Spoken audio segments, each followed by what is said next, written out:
what you have, hold fast, that no man take thy crown. That no man take thy crown. I pray nobody will take your crown. Many years ago, persecution against the church, in this particular area I'm talking about now, was very intense, very difficult and very high. And there were these people that were Christians. And he decided that they were going to kill them, but not by shooting them. They were going to kill them by making them die slowly. And you see, that kind of death is very, very painful. If somebody is shot, within a few minutes, the fellow is gone. But this one came with torture because of its being gradual.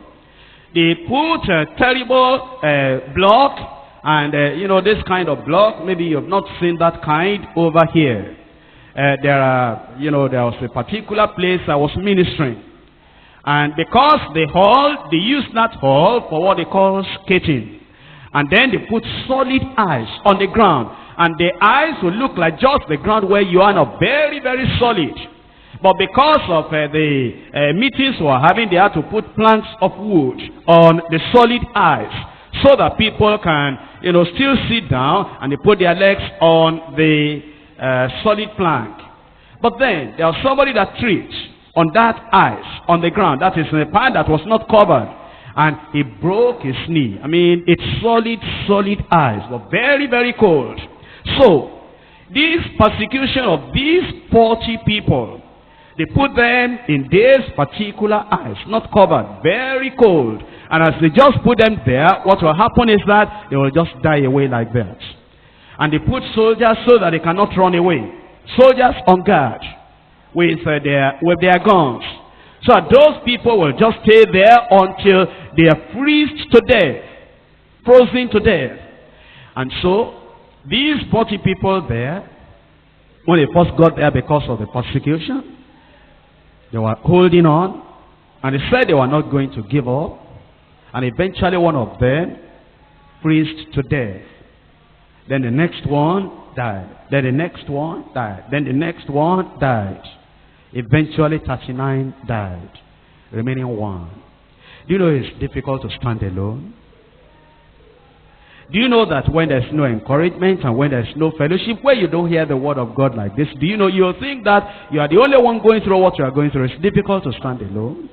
So this other fellow began to wonder that before life is frozen out of me, maybe I should change my decision.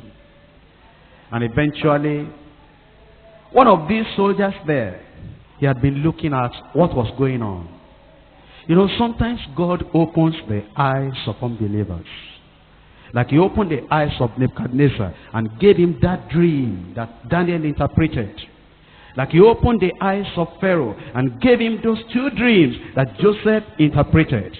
Like he opened the eyes of the wife of Pilate and gave her that dream that he eventually said, don't do anything with that innocent man. He opened the eyes of this soldier carrying the gun and watching over these people that were dying one by one. And he saw that these people, immediately they die, the crown will be put on them, and then they fly away. He was saying, what?